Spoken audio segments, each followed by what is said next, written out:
যদি তাইওয়ানে আক্রমণ করে জাপান তার আত্মরক্ষামূলক বাহিনী দিয়েও প্রতিক্রিয়া দেখাতে পারে। তাকাইচির এমন ইঙ্গিতের পর দুই দেশের মধ্যে কথার লড়াই তীব্র আকার ধারণ করেছে বলে জানিয়েছে বিবিসি।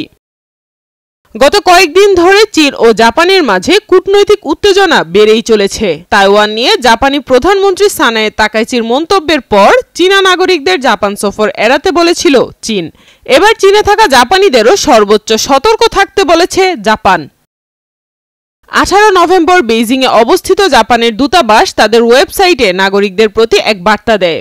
সেখানে লেখা হয়, বাইরে যাওয়ার সময় সন্দেহজনক ব্যক্তিদের প্রতি সতর্ক থাকুন। যতটা সম্ভব নিজেদের নিরাপত্তা নিশ্চিতের চেষ্টা করুন। সম্ভব হলে দলবদ্ধভাবে চলাফেরা করুন।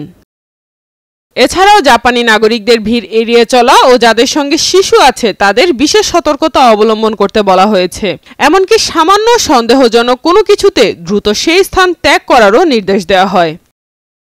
এদিকে দুই দেশের পররাষ্ট্র মন্ত্রণালয় একে অপরের কাছে আনুষ্ঠানিক প্রতিবাদও পাঠিয়েছে। চীন অভিযোগ করেছে জাপান তাদের অভ্যন্তরীণ ইস্যুতে হস্তক্ষেপ করছে এবং তারা মন্তব্যটি প্রত্যাহারের দাবি জানায়। তবে টোকিওর পক্ষ থেকে মন্তব্য প্রত্যাহারের বিষয়ে অস্বীকার করা হয়। সাইমা আক্তার, নয়াদিগন্ত।